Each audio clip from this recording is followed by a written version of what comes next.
in Minnesota. Be cow-calf operation. We feed out our own beef steers. We got hogs. We raise all natural pork for Nyman Ranch. Farrow to finish. Oh, we got corn, beans. We're doing some organic. Transitioning, we're getting into the organic. This will be our first year we'll be organic on 50 acres. Oh, we got some conventional ground. We got corn, beans, hay, oats, rotation.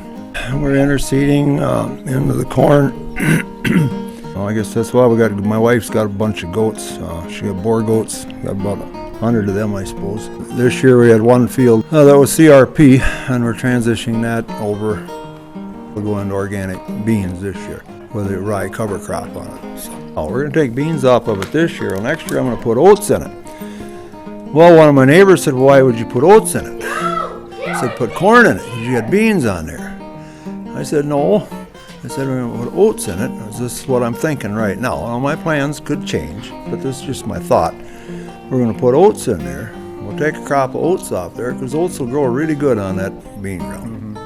Okay, then we'll come in here and we're going to plant a mixture of a good soil building pasture mix stuff after we take the oats off. And then we're going to come in there with some beef cows and we'll graze that off. We're putting the manure on there, letting that ground rest. We're building it again. And then the next year come in with some corn. And we're controlling the weeds. Well, it's easier to work that soil for sure. The ground is a lot more mellow, a lot mellower. Yeah, and it absorbs better. It does. Yep, and it holds the water. I mean, you want to hold your water up here on top of the hill before it gets to the bottom. Once it gets to the bottom, it's going too fast, you ain't going to control it. But if we can control it up here through filtration, that's important. Well, you go to the agronomist and you sit down and he tells you, "Hey, you got to put this much fertilizer on and so many chemicals," and you write out the check and you go. Well, now you got to stop and think.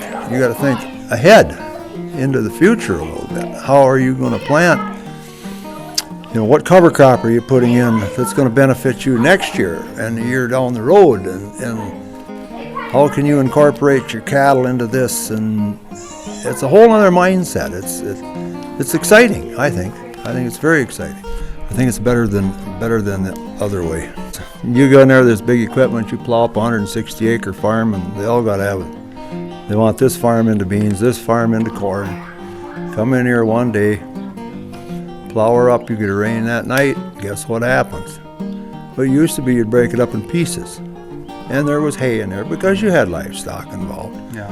So you always had it broke up in chunks that didn't wash near so bad. You might have used the moldboard plow, but still it wasn't all at once. Just look what's happened in the last 40 years in my time. Look what we've lost. The people that have left, our roads are going to pieces, our kids are leaving. I mean, there's got to be a better way. I think this cover crops and stuff is good. I think it's a win-win for everybody involved. Rotational grazing we started that back in the 80s when we were milking cows. I went through the harvester syndrome, had to have that. And then we tore that down and then went and grazed, and that was the smartest thing I ever did. Yeah. Got rid of a whole bunch of machinery and equipment, knocked my debt way down, made money, paid off debt. And I said back in the 80s, I said, no banker's ever going to own me again. The banker don't own me either. We got, two little ones. Well, another one. They're farmers. That one is. He says, "Grandpa, I'm going to be a farmer." The other day I was out and we had to catch a cow. I had a calf that didn't go to get sucking, and I had to rope a cow. So I roped the cow and I tied her to a tree. And the boys are sitting on the four-wheeler watching me. It was a beef cow, and it wasn't that big a deal. But anyway, you rope a beef cow and tie her to a tree, she's going to jump around a little bit. And me and Ben, we got the calf sucking. And that little boy, he walked up to me, he says, "Grandpa," He says, how old were you when you decided you was going to be a cowboy? So that's a lot of fun. Yeah, it is fun. It's Yeah. fun. But he wants to be a farmer. Yeah. He said, I'm going to be a farmer. So I hope someday he can have wherever he goes, Yeah. but at least have the opportunity, if he chooses Yeah. to be able to farm. As far as dollar figures, I can't tell you.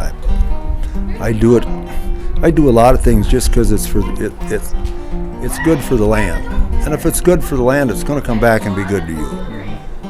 That's the bottom line. Yeah. If you're going to abuse it, you're not going to be here long, and it's not going to be nothing for my grandkids to farm, and I want something to hand on down. So